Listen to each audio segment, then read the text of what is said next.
About Cars, a podcast for car enthusiasts and the people who love them. Hello and welcome back. This is The Thing About Cars, coming to you as always from Strongbox West in Atlanta. It is a cold, crisp day outside. The sun occasionally peeks through, but we're glad to be here in a warm conference room in Strongbox West. Around the table today we have Ben, Ronnie, Becca, and I'm Mickey, as always. We've got a number of really cool things to talk about on the board. Let's just jump right into our agenda. Ronnie has brought up the topic of revisiting autonomous vehicles / new technology, the direction of new technology. Ronnie, what have you got in mind? Yeah, so actually, this was something that I picked up on our last recording session that I didn't manage to express in fulfillment.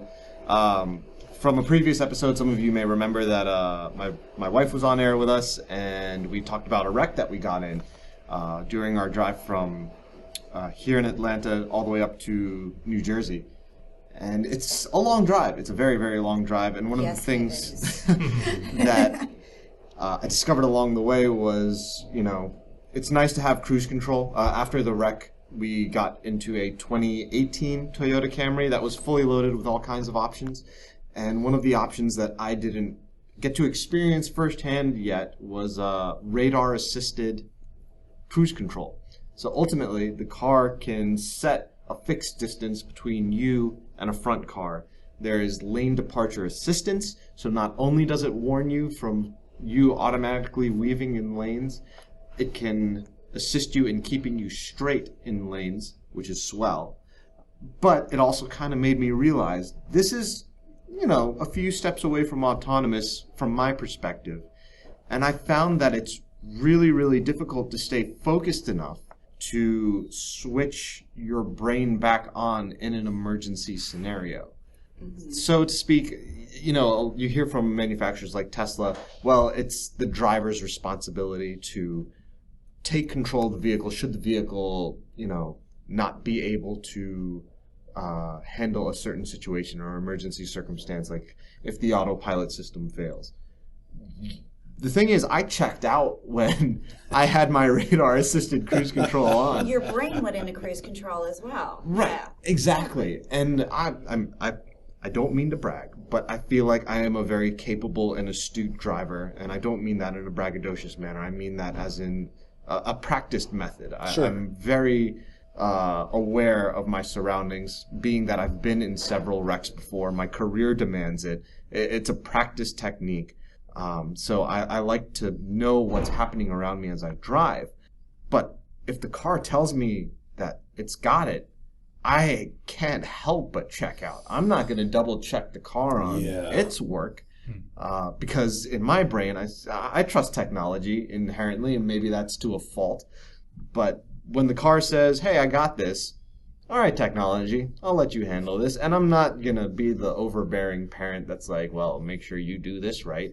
It's not going to understand me anyway, as most kids don't. As far as the parent part goes, you have to stand over them, make sure you do this. Right. Oh, yeah. Or they don't, just saying. Right. So for a manufacturer to say, hey, you need to be the last line of defense, even with my above average reaction times, I can't imagine the average American stepping in within 2 seconds to react well enough to avoid colliding into a truck or into a person or anything else to that degree. So when it comes to autonomous vehicles, I'm having a lot of trouble figuring out how we're going to progress with that.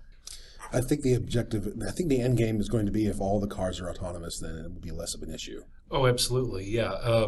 Plus, if they're completely autonomous too, partly autonomous is the discomfort zone. Basically, in my experiences, I've driven a few that have, I think other manufacturers call them adaptive cruise control, maintaining that following distance. And I find them annoying because of two things.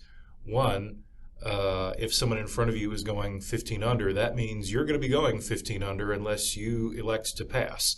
And that's okay because you don't run into the person in front of you. But the annoying part is it doesn't tell you when that's happening. You just kind of at some point say, oh, wait a minute, I'm going pretty darn slow here. So if the thing would beep when it would tell me that it's, backing the speed off to maintain that distance, I would like it more.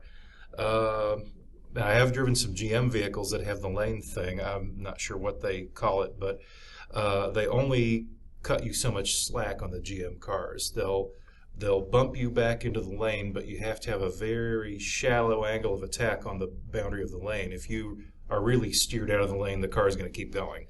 And after 2 times, it will give you a big beep and a warning on the dashboard saying, put your hands back on. So I didn't get comfortable enough to really zone out. I still had to babysit it, and that was okay. As long as I have to think about keeping it between the lines, I'm pretty okay I get with Ronnie's point, though. I mean, yes, absolutely. It strives to take the human out of the equation, and the human can't get back into the equation in the right amount of time. So I think it's probably a personal perspective thing, because my perspective is I'm safety conscious enough that I don't want to be caught with my pants down, so to speak. Yeah, I'm going to be watching those white lines because my life depends on staying between them. right. Yeah. Maybe, here's my wicked brainstorm. Maybe we take bad drivers and just, they're the ones who get relegated to autonomous vehicles, and everyone else can still have their independence. That'd be a start. And where I would jump up and down and say, yes, please, at the same time, because I've read 1984 too many times, who gets to decide who is the bad driver? Who is controlling them and keeping them from going? You already have the executive branch of government actually decides that you're a bad driver by giving you tickets. Okay, wrong podcast for that round. Moving rapidly along. But no, I agree. It's you're either in the zone or you're not in the zone, and trying to jump in and out of that role, I agree, would be difficult, especially in an emergency situation where you need to be focused, not just kind of like waking up. Coming out of cruise, you need to be on your best, and you're not. You're la la la. My car's got it. Right. Well, to address the regulation point, I think that's where stricter DMV testing would actually come into play. If you can't Absolutely. There should definitely be, even now, even without autonomous, it should be. But it would be a great segue, because I feel like the American people in general, when we say, okay, we're going to have stricter testing, people can, it happened in school for me all 12 of my years. People can complain out of bad grades. And it's like, what, people will do that as adults as well. Like, oh, what do you mean I got a 60? I'm a great driver. And the test says you're not. But it's not the end of the world, because you get to have an autonomous vehicle. If you really want independent driving, you still should have that option at racetracks, driving days, et cetera, et cetera. For people like myself that love, good spirited driving on the open road, we would have to pass the test and do our studies and make sure our reflexes are still, where they need to be, as well as our vision. I agree.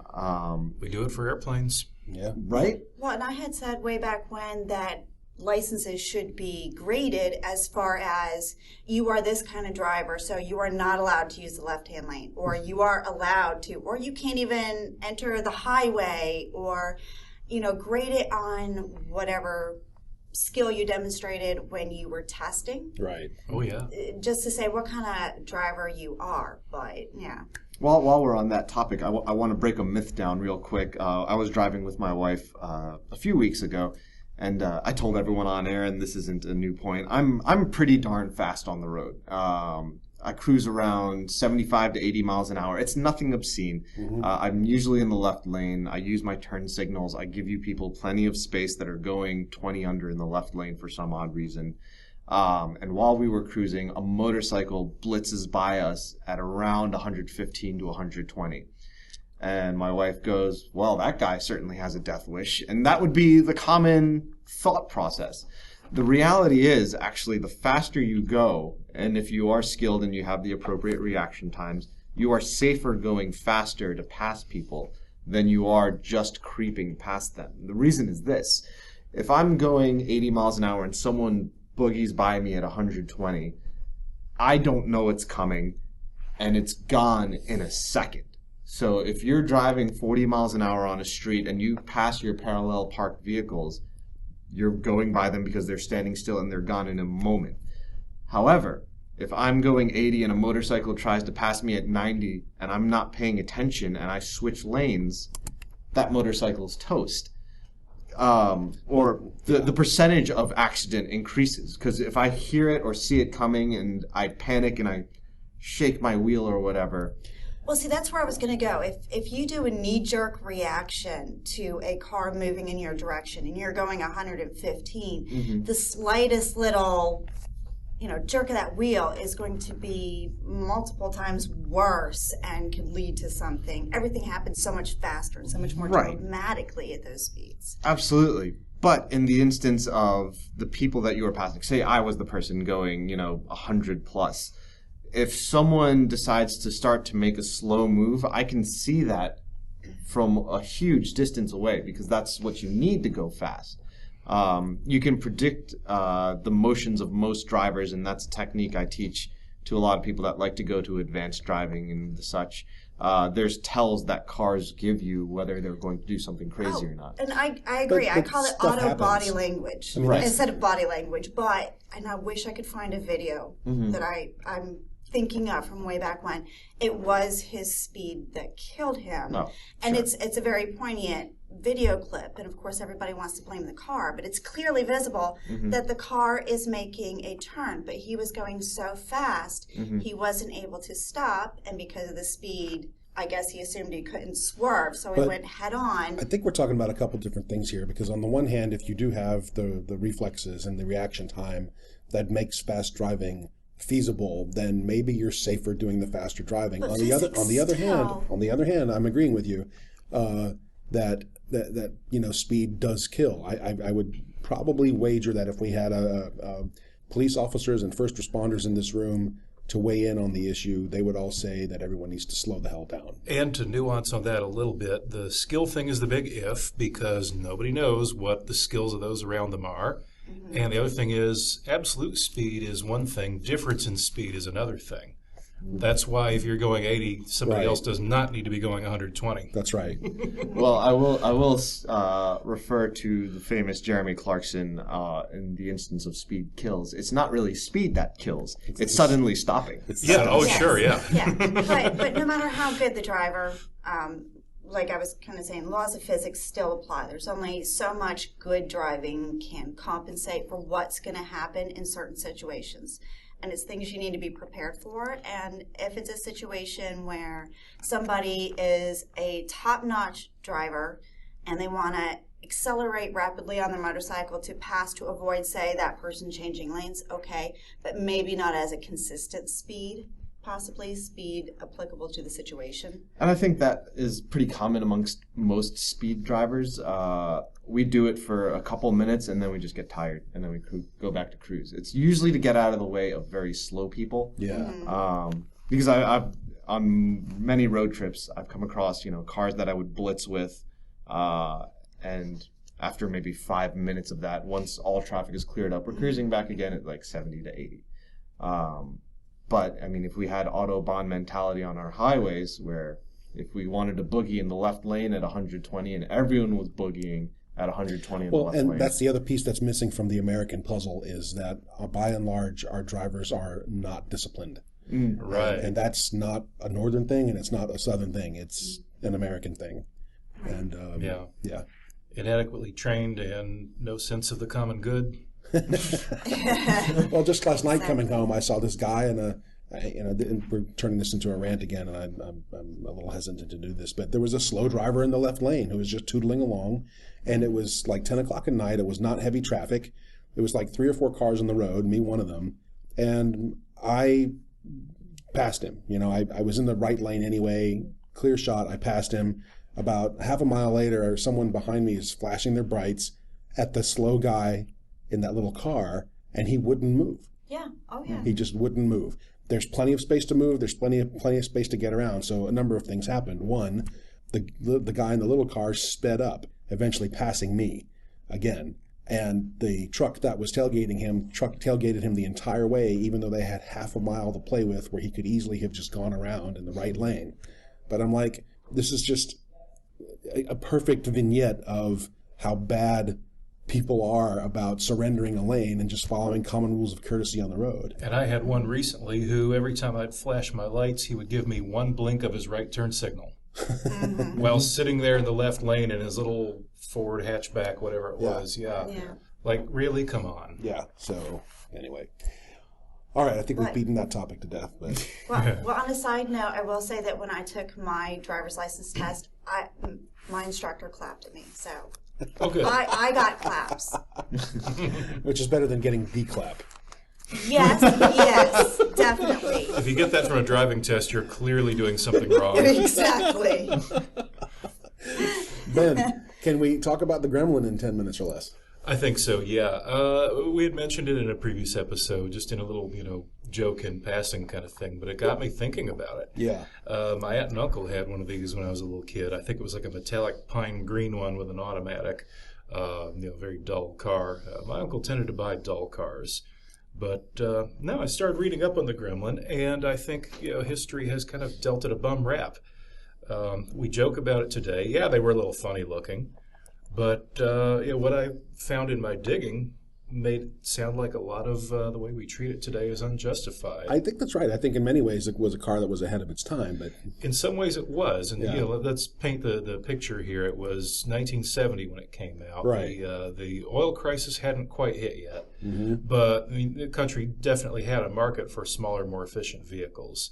And this is something that came from the American Motors Corporation, which give you a quick history of that. AMC, as they're known for short, was a result of a merger in the 50s between the Nash Kelvinator and Hudson Motors companies. And of course, the Kelvinator and Nash Kelvinator is the one that made refrigerators.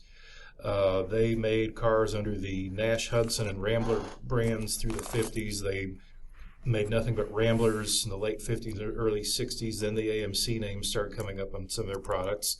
They came out with a car called the Hornet in '69. Hornet was an old Rambler name.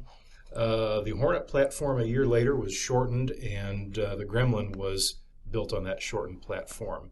And this was a car that was sold as kind of cute and different. It was aimed at a younger market, and something like 60% of the buyers were under 35, so they succeeded there. They made it until 1978, over 671,000 produced in that time. The looks of it came from kind of inspired by the AMX GT concept car of the late 60s, which I've seen in a museum, and it's a pretty sharp-looking little thing. And the funny thing is, the guy who designed it, the idea kind of hit him while he was on a commercial flight somewhere, and he did the first sketch on an airsick bag, which a lot of people will say is strangely relevant, because there are a lot of people who don't like the looks of the Gremlin. But it debuted at about $1,900, which would be the equivalent of about $12,000 today. And which it is had- not bad at all. No, and it had an impressive option list. Yeah. It was one of the first real hatchback cars, and they made an advertising claim that it was America's first subcompact, but that's totally not true. The Crossley of the 40s or the Nash Metropolitan of the 50s really can claim that. But the Gremlin did hit was the first like mass-produced hatchback in general. Yeah, it was the first one that really had that real trapezoidal shape, and it had a rear opening window as opposed to a full hatch. But yeah, it had pretty good fuel mileage at the time, despite using 3-liter plus 6-cylinder engines. Good initial quality. They were known for being sturdy. They were fairly tough. A little heavier than their competitors, but it got as good mileage as a VW Beetle while having like 60% more horsepower or something. A few 2-seat ones were made in 70 and 71. That option went away. They came out with a V8 one in 72. A V8 Gremlin. Yeah, I'm sorry. it Let's was, pause for laughter. it was a 5-liter V8, and 5-liter V8 and it was Gremlin. widely acknowledged as the poor man's Corvette. And it was the only thing approaching a muscle car you could get for under $2,200 at the time. That's amazing. Oh, yeah. They also, Sorry. and in the same year, AMC introduced the auto industry's first 12-month, 12,000-mile bumper-to-bumper warranty. This did a lot of good for the company. They called it the Buyer Protection Plan. It was really the foundation of the warranties we have today. Did lots for their public relations. The following year, they brought out the Levi's package interior option with Was it made out of jean? It looked like it. Well, due to fire safety regulations, they couldn't actually use cotton for the upholstery, but they used a spun nylon that looked like denim, and they had the copper rivets and things like that. It was a very popular package. George H.W. Bush actually owned one of those. And George W. drove it when he was in school for his MBA. That's hilarious. Bill Clinton had a Gremlin too at one point to bring other future presidents into it. They in '76 the V8 was discontinued due to poor sales. They only sold about 40,000 of them in 3+ years. Better V8 options. Oh, yeah. Asterisk. Yeah. Well, among AMC, yeah, they had some decent ones. But '74 was a bad year for the Gremlin because with the economic stagflation going on, the oil embargo Yeah, hitting. that was the onset of the fuel crunch and the changing of the cars. Right. Well, the broader economy had an issue with price inflation coupled with no economic growth, stagnation and inflation, which they called stagflation. And that was the year that the Pacer came out. So all those factors together kind of knocked on the Gremlin a little bit, and the sales slowed down. They tried to deal with the fuel crunch in '77 by making an option for a VW-sourced 4-cylinder engine. They didn't sell a lot of those, and it actually didn't really do as well as the 6s did. '79, yeah. So my question to you then, just to wrap us out here, is Right. Are you going to buy one? No, I'm not, because I did a little looking around on the webs, and this is a car that was taken racing by a few people. Yeah. Its sturdiness was well known. It got pretty good marks for its handling, despite all the things that it was. But I looked around on the webs to see what's for sale these days. The multiple webs. I saw 2 of them. I Yeah. saw 2 Gremlins for sale. On eBay. One was on Hemmings, I believe. This was a very nicely preserved one that had a 401 cubic inch AMC V8 in it. Wow. That was a popular swap because it would drop right in. Yeah. It bolted right up to the bell housing. It was an AMC engine, no problem at all. Yeah. A nice cherry red one with the 401 V8 and a few other AMX type options is available now for $34,000. Yeah. And then I saw a fairly beat dead stock one for $4,400. Right. Well, if you were going to mess around with an engine swap, you obviously wouldn't want the cherry. No matter how pretty it was or what options, if the end goal was to make it a project, Yeah. then yeah, you would want the beater. Oh, sure, yeah, and it was pretty beat. But by comparison, you can find more Lotus Esprits for sale right now than AMC Gremlins. So there are 2 AMC Gremlins on eBay as we speak. Probably the same ones. No, one's a 77 AMC Gremlin X with a 6-cylinder engine in it for, well, the buyer wants $12,000 for it. Oh, wow. And then there's a 1971 version of the car. He says the engine will turn over, but he hasn't actually started it and driven it in many years. So, In other words, I've tried. Right. It's turning over, but Well, the one who wants 12 may get it because they're fairly rare now. yeah, Most of them, like mass-produced everyday cars, Yeah. went to the crusher, and a lot of the ones that did survive got turned into dirt track racers. yep, If you want to restore one now, you might have trouble with some of the parts. yeah. So they've got kind of a cult following now, but restoration is difficult, and good cars are very rare. Right.